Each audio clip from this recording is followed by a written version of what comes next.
can they do that?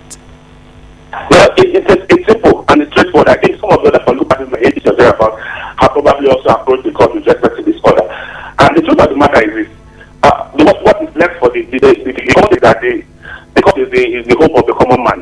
But unfortunately, what we have in practice and the type of things we have seen done by the River State Judiciary lately, it actually puts fears in the minds of those who even want to approach the court to actually package these orders. Because if you look at what has happened in River State for a while now, for some years now, it is difficult for you to get judgment against the state government in River State courts. It is difficult for you to get judgment. All right, Mr. Nwala, we'll go for a short commercial. We'll go for a short commercial now. When we come back, you're a lawyer. You tell us more about the judiciary. You're still on the line. It's another time of refreshing in God's presence as Holiness Revival Movement Worldwide, Horemon, non-denominational.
Mr. Nwala, has made a few comments with regards to the position of the Constitution on the Executive Orders 21 and 22.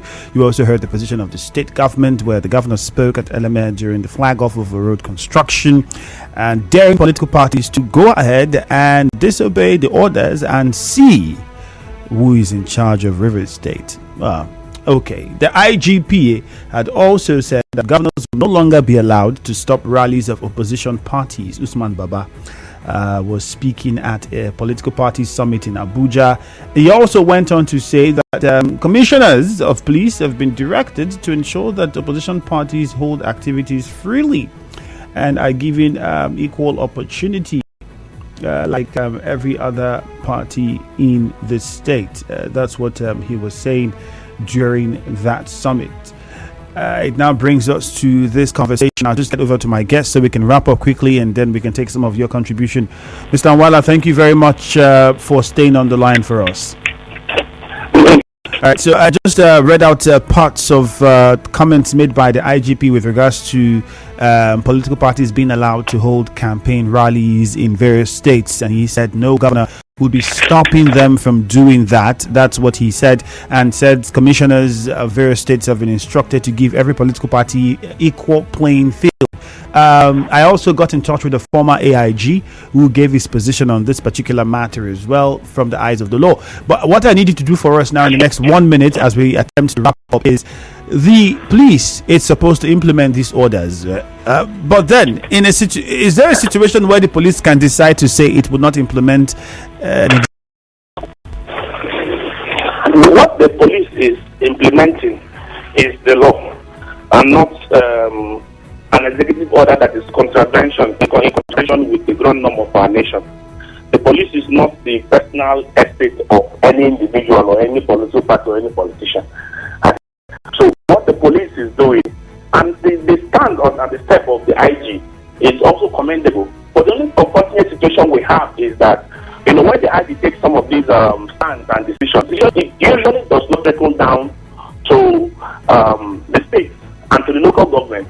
You see a situation where the IG has a particular instruction dished out and the state commissioner of police is actually doing something else, and nothing is actually done in that particular regard. Sometimes some of these statements are also done for the show of it and not necessarily for the proper implementation of this particular statement or order being issued. Because even the IG knows, freedom of association, freedom of assembly. You cannot stop it. These are constitutional fundamental rights granted by the Constitution.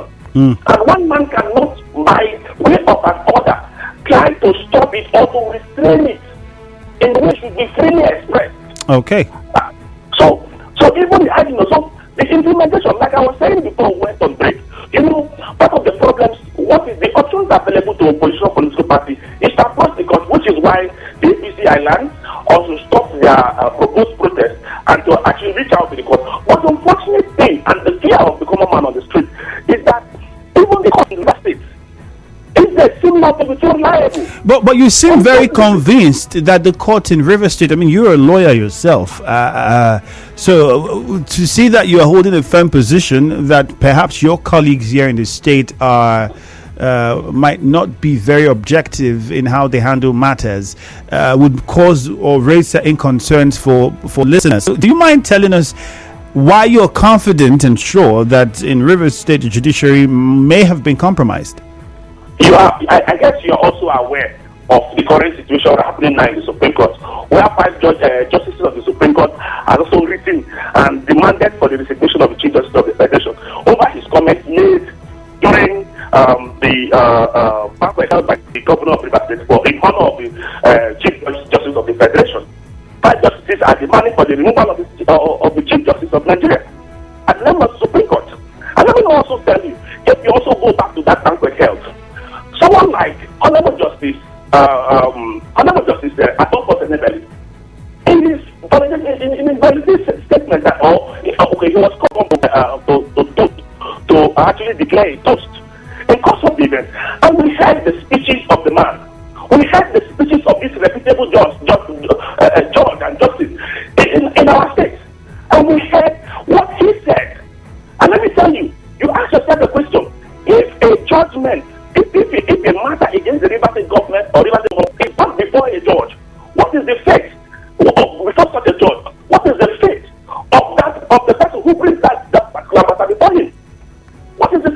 All right. When you see these people in open glare, one of the reasons why this profession is respectable and this profession is honorable, and why judges are excluded from the generality of the public, it is because they actually handle public affairs. So they're not supposed to even have political opinion. They're not even supposed to get themselves entangled with politicians. They're supposed to be revered and reserved away from the general society. But what we see, all right, Mr. Nwala, judges getting themselves involved in activities. Time would not allow us to go further. Would have to conclude the conversation here. But then, thank you very much for giving us your opinion and a professional view on some of the issues raised this morning. Thank you once again. Thank you for having me. Do have a great day. Hopefully, we get to talk more some other time. Thank you. All right, have a great day.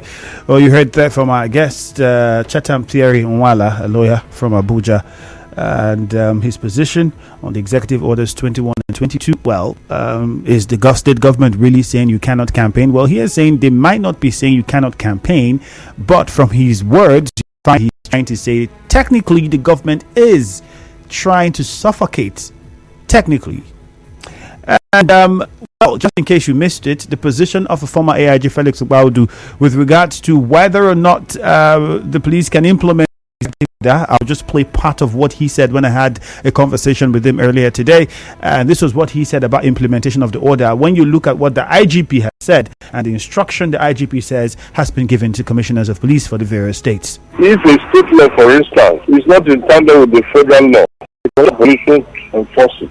It's a different issue we have police. And the state government makes a law that's not in tandem with the commissioner of police, the state police can enforce it. So you heard him there. If the law does not is contradicting the federal law or the constitution of the country, well, the police has a right not to implement it. The commissioner of police is within his rights not to implement. The IGP says governors will be allowed to stop rallies of opposition. My guest, on the other hand, has also said that police only are there to implement laws and not executive orders. Okay, so a conclusion from all the three have said. I'll go over to the phone lines now and let's hear your contribution on this. On Facebook, don't forget, we have that question up there for you. Is the executive order 21 and 22 by the state government really unconstitutional? Well, if it's not, does it really stop political parties from campaigning? My guest says it really doesn't, but then it tries to suffocate. That's what. Let's hear your own position. 070-0923-0923. The executive governor of Rivers State, Adeleme, also said dead political parties disobey and see who is in charge of Rivers State. 070-0923-0923. Hello, Nigerian info. Good morning to you. Good morning, Andrew.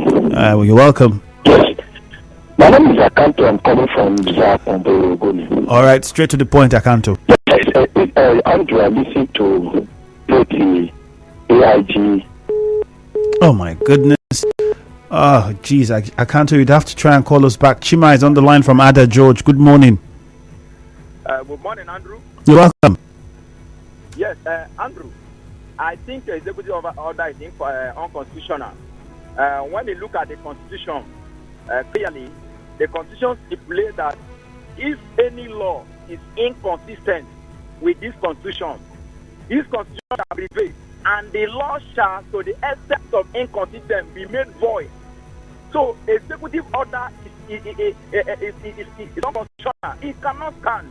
You understand? When you look at the motive of the putting up these orders, you understand it's a calculated attempt to be able to strangle most of the opposition. Even the school they are talking about, most of the school does not even have government attention. Is it the one in my place that the roof has gone off? So how will you put up such law that opposition must pay a certain amount of money, even when you know that the environment of the school is nothing to write home about? So I think all that cannot stand. Thank you very much. All right, thank you. Susie from Erema, good morning. Yeah, good morning, again. Yeah, even the state-centric law that we are talking about, that is the hope of the common man, it was postulated. People actually agitated and protested against it. Today it has become a standard to follow. If you look at the character of men in the society today, like Aristotle would say that without law and justice, man is beast in itself. If you look at the kind of policies we play within this period of this part of the world, the opposition will always want to create a niche for themselves just to make the government look bad. But like you have always asked, even the barrister who spoke, I was expecting to hear from him a standard, an authority who actually nullify what the governor of Rivers State have done. And then political party have also said they are going to court, and up to now we've not heard from the court that the order has been quashed and all of that. To this extent, I think that order remains sacrosanct. No matter how highly emotional anybody will be, it is an order. And then you played a voice note of a former IG who also said that the order is actually a complementary thing to the Nigerian Constitution. So that no, that's not what he said. That's what he said. No, maybe you didn't get him correctly. The former AIG said if an order is contradicting the Constitution, well, the police can say it will not implement, because the police is only there to implement the law, and an order is not a law. Yeah. So now, what I'm trying to say in essence is that even when it is contradictory to the law of the state, it is not even from a public space that we can say the order has been contradicted. It is supposed to come from the court. The court is supposed to by the consequentialist school of thought in jurisprudence. They will tell you that, look, law is whatever the court says. But if any court has not contravened or contradicted this particular order that is made by the governor, it's not all about what anybody is saying from. Let the court say that the governor has erred. All right. Okay, Susie, thank you very much. Gift from Yenegua. Good morning. Good morning, my brother. Andrew. You're welcome. Thank you, my brother. At times, I do laugh when I hear us talk on air. Say, the truth of the matter, let me debunk that story from your resource person, the barrister. This morning in your radio station, they read out to the public that there was no time 5 Supreme Court justices, these are the rumor peddlers that we are talking about, that there was nothing of such, that people should be careful, and the law will come heavily upon these people that are rumor mongers. And a lawyer that you invited this morning is telling the public that Supreme Court 5 justices are querying the Supreme Court Justice Nwala. There was nothing of such. It is politicians from political parties, lawyers that are coming up with all this false information. And the order, just like what you are saying, remember order 10 from President Buhari. When he came up with that order, none of these complained outside from going to court. They went to court, they challenged him, and they won that very matter. That was when that matter was rested. So all this noise about we'll go ahead, we'll dare in, the governor has used that word, go ahead, and we'll know whether it is IG that owns Rivers State or is the owner of the schools in Rivers State. When somebody is talking about who owns the schools in Rivers State, are you entrusted with the vote of the people? All right, Gift, thank you very much. Don't come close to this place until you pay a particular amount and you say you go and try it. All right, Gift, thank you very much. Gift from Yenegua, but we have to interrupt there. We're already out of time. On Facebook, this one says, I think the Executive Order 21 rallies. That's another very solid question. Aren't there other alternatives? Why can't they use those? On WhatsApp, this one says, those notorious executive orders are only meant to stifle opposition, and it is a shame. Well, thank you guys very much for being a part of the conversation. My name is Thierry Andrew. Hello, Port Harcourt is next. Stay tuned. It's the time of the year. Come, let's chill together. Pop TV and make we jolly.